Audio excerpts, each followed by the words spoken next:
Kalau persoalannya itu ada pada normanya, ya silakan diargumentasikan dengan baik. Ya, ini kan masih di sekitar, mohon maaf, ijazahnya Pak Jokowi, ijazahnya Pak Wapres Gibran dan lain sebagainya kayak. Mohon ini. Terima kasih Pak Komardin yang sudah menyampaikan pokok-pokok permohonan. Nanti akan ada penasihatan dari majelis. Nah, saya mulai dari perkara nomor 174 Pak Komardin ya. Itu. Ini Bapak mesti renungkan kembali menurut saya.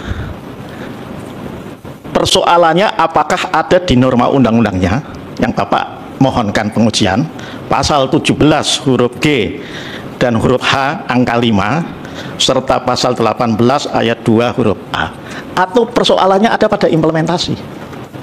Ya. Tuh. Kalau persoalannya itu ada pada normanya, ya silakan diargumentasikan dengan baik. Ya, ini kan masih di sekitar, mohon maaf, ijazahnya Pak Jokowi, ijazahnya Pak Wapres Gibran dan lain sebagainya kayak. Terlepas apakah argumentasi Bapak itu benar dan relevan, bahwa itu telah menyebabkan katakanlah kesulitan ekonomi, kesulitan perusahaan dan lain sebagainya, itu nanti kita lihat. Tapi Bapak harus coba renungkan ya. Kalau itu ya, kalau itu misalnya persoalannya pada implementasi, kan persoalan implementasi juga ada jalan keluarnya. Ketika tidak diberikan, maka bisa dibawa sebagai sengketa informasi keterbukaan publik ke Komisi Informasi. Kan ada juga, bisa diperintahkan. Ya. Jadi tanpa harus mengubah normanya. Coba dipikirkan kembali. Yang berikutnya ini Pak Komardin. Nah, tadi makanya saya tekankan di sini ya. Ini saya lihat mulai dari kewenangan mahkamah ya. Makanya kenapa kok perlu melihat contoh putusan terutama yang dikabulkan ya. Karena memang kalau kita baca di sini itu nanti cara merumuskan bagian kewenangan mahkamah itu tidak sependek seperti yang ada di dalam permohonan Bapak. Ya. Tuh.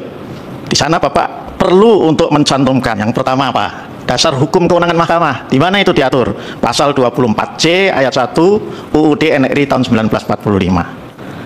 Turun dari Undang-Undang Dasar, Bapak sebut juga kewenangan mahkamah itu yang ada di Undang-Undang Kekuasaan Kehakiman. Turun lagi ya, itu ada di Undang-Undang MK, khususnya pasal 10 ayat 1 huruf A Undang-Undang MK. Turun lagi, Bapak melihat bagian kewenangan mahkamah ini juga dari Undang-Undang tentang pembentukan peraturan perundang-undangan. Undang-Undang nomor 12 tahun 2011, bagaimana sudah diubah dengan Undang-Undang, kalau nggak salah nomor 13 tahun 2022. Nah, kemudian Bapak sebutkan juga soal kewenangan itu berdasarkan PMK nomor 7 tahun 2025. Ya, ini juga untuk yang lain ya. Jadi nanti saya tidak mengulang. Coba dibaca dengan baik pasal 2 ayat 4, kemudian pasal 10 ya di PMK 7 2025 ini ya. Nah, itu untuk saya anggap juga ini untuk yang lain ya, yang terkait dengan kewenangan mahkamah agar disesuaikan. Nah, yang berikutnya ini terkait dengan kedudukan hukum Pak Komardin ya. Ini perlu lebih sekali lagi karena tadi saya sampaikan ya, ini persoalan yang Bapak anggap ada itu apakah persoalan konstitusionalitas norma atau persoalan implementasi norma. Itu. Yang saya juga melihat kalaupun itu implementasi norma, undang-undang juga sudah memberikan jalan keluarnya ya. Ya, teman-teman, memang dengan kasus ijazah Pak Jokowi dan juga Gibran Rakabuming Raka ini selaku ya mantan presiden dan wakil presiden yang sedang menjabat sekarang ini ya benar-benar memberikan kegaduhan di tengah-tengah masyarakat. Oke, teman-teman, kembali lagi bersama dengan saya di channel ini. Salam NKRI harga mati. Nah, teman-teman, di sebuah cuplikan video yang barusan kita saksikan tadi bahwa kita melihat bagaimana kelanjutan atau ya kelanjutan sidang mediasi terkait dengan kasusnya ijazah palsu Pak Jokowi. Nah, teman-teman, kita melihat bahwa dalam persidangan kasus ijazah hari ini, apakah Pak Jokowi menghadiri atau tidak, atau bagaimana hasil persidangan yang akan digelar hari ini. Nah, teman-teman, tentunya dalam video ini kita tonton dan kita bisa melihat apa sih pendapat-pendapat atau statement-statement yang diberikan oleh para hakim dan oleh para pengacara yang telah menghadiri persidangan mediasi hari ini di terkait kasusnya ijazah Pak Jokowi. Nah, teman-teman, kita juga bisa melihat ya bagaimana para teman-teman kita yang memberikan tanggapan mereka melalui kolom komentar yang ada di video ini.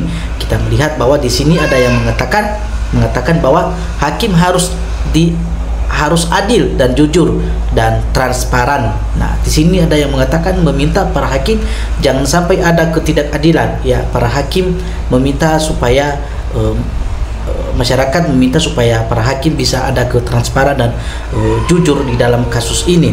Ya, di sini juga ada mengatakan bahwa ya gerakan KPU dan Jokowi yang membuat negara cayut marut. Nah, ini ada yang mengatakan bahwa kalau bisa dipenjarakan ya termasuk Jokowi dan KPU, karena dengan kasus-kasus yang dibuatnya mereka saat ini adalah membuat masyarakat atau negara termasuk carut mayut yang membuat kegaduhan di negara kita pada saat ini. Oke. Ya, tidak ada kata Jokowi Gibran harus diproses hukum penjara. Ya, terbuka untuk semua. Termunnya juga suka ikut membohong rakyat. Nah, kita melihat bahwa ya tidak ada yang dibeda-bedakan dalam kasus ini. Ya, maupun Presiden Pak Jokowi atau Wakil Presiden Gibran ya tetap diberikan sanksi dan diberikan hukuman yang seadil-adilnya, karena dalam tindakan yang mereka lakukan saat ini adalah sangat mengecewakan dan sangat menyakitkan hati masyarakat Indonesia. Nah, ini juga ada yang mengatakan harus diproses secara hukum. Ya, jangan nanti mereka sudah melakukan satu kesalahan dan sudah memberikan perlawanan hukum, ya, atau merusak demokrasi, undang-undang, dan lalu seketika sudah terbukti mereka salah dan tidak diproses secara hukum. Nah, itu yang tidak diinginkan oleh masyarakat kita saat ini, teman-teman. Ya, malu ya, tunjukkan karena ijazahnya palsu. Ya, malu tunjukkan ijazahnya. Ya, dia tidak memberikan ijazahnya diperlihatkan kepada masyarakat. Nah, ada yang mengatakan karena mungkin salah satu karena dia ijazahnya palsu dan merasa malu. Nah, hal ini ada yang memberikan ya satu komentar di sini bahwa baru kali ini ya 14, 19, 1924 Pres membuat semakin carut marut ya, Indonesia ya. Ya, dan semua anaknya pejabat tinggi negara ya kalau mumpuni ini mah pelangak pelongo membuat gaduh. Nah, ini termasuk membuat gaduh yang apa namanya itu, yang melakukan kasus ini. Ini bukan sekedar masalah ijazah, tapi adalah masalah kejujuran, moral, dan etika. Ya, ayolah para penegak hukum, ya bekerjalah dengan amanah dan rasa tanggung jawab di dunia akhirat. Nah, betul sekali teman-teman, apa yang disampaikan di sini. Ini sudah bukan bicara masalah ijazah palsunya atau asli atau palsu, tapi ini adalah terkait masalah kejujuran dan moral dan etika. Karena yang kita tahu bahwa seorang pemimpin yang ada di bangsa kita ini atau di negara Republik Indonesia kita yang saat ini adalah kita harus jadikan mereka sebagai pedoman atau sebagai teladan bagi kita. Nah, kalau saja mereka membohongin kita sebagai rakyat mereka sendiri, bagaimana rakyat itu bisa percaya dengan mereka lagi? Nah, ini yang sangat disayangkan sekali ya, perilaku-perilaku para pejabat kita yang melakukan kejahatan-kejahatan seperti ini ya. Mereka berbagai cara melakukan supaya mereka untuk memiliki apa yang mereka inginkan demi kepentingan pribadi mereka, teman-teman. Ya, termasuk ya ambisius kekuasaan. Nah, teman-teman, ya kiranya kita bisa melihat ya dan membandingkan apa yang terjadi dalam kasus ini. Ya, kita tidak dibodoh-bodohkan lagi oleh segelintir orang, karena masyarakat Indonesia saat ini sudah pada pinter-pinter semua, teman-teman ya. Ya, bukan kasus tentang ijazah ya, ini ada yang mengatakan ya kedua orang ini ya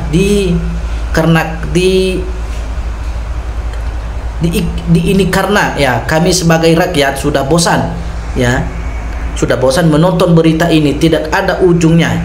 Siapa yang terlibat tolong diberi petunjuk atau hidayah biar dia berkata jujur ya. ini salah satu apa namanya teman-teman, salah satu hal yang tidak mudah untuk diselesaikan ini ya, karena udah sekian banyak dan sekian lama kasus ini sampai saat ini belum ada ujungnya, masih belum ada titik terangnya teman-teman. Tapi sepertinya makin lama makin banyak fakta-fakta baru yang diungkapkan terkait dugaan mengenai kasus ini teman-teman ya. Ini foto bukan foto Jokowi kok masih nyel-nyel ya, berarti yang bela itu matanya picek semua.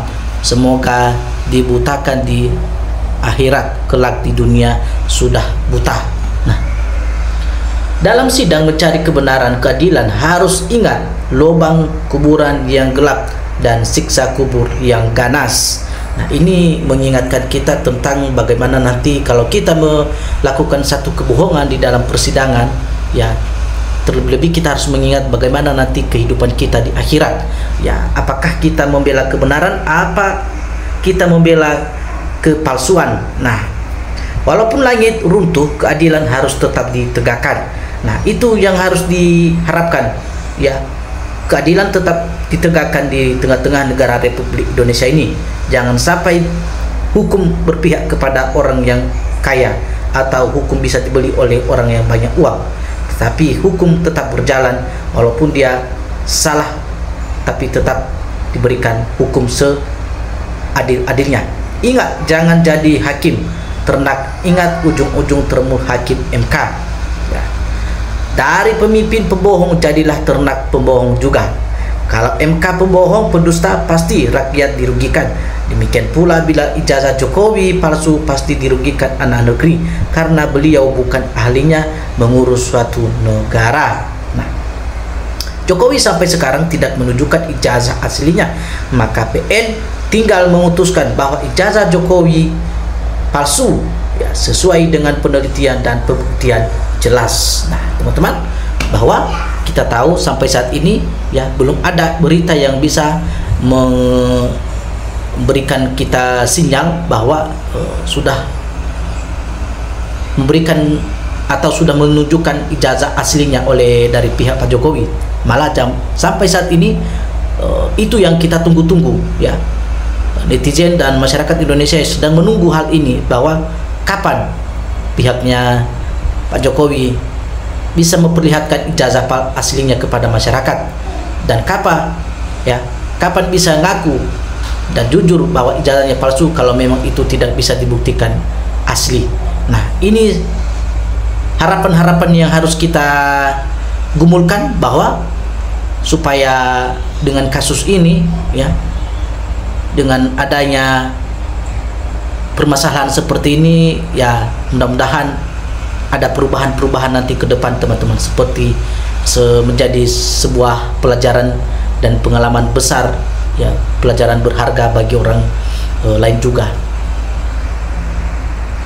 Yang salah bukan hanya Jokowi, tapi yang memilih. Bukan hanya salah, tapi kebodohan yang dipelihara. Sangat menguras tenaga dan pikiran, melihat saja melelahkan, apalagi menjalankan. Nah, teman-teman di sini mengatakan bahwa ya, sangat menguras tenaga dan pikiran, melihatnya saja udah capek, udah letih-letih, apalagi untuk menjalankannya. Nah, teman-teman, bagi Anda yang ingin menyampaikan pendapat Anda, memberikan tanggapan, silakan ya komen di dalam komentar video ini teman-teman, supaya kita bisa saling mengetahui informasi selanjutnya kalau ada informasi atau berita berikutnya. Oke teman-teman, sampai jumpa di video selanjutnya. Salam NKRI, harga mati.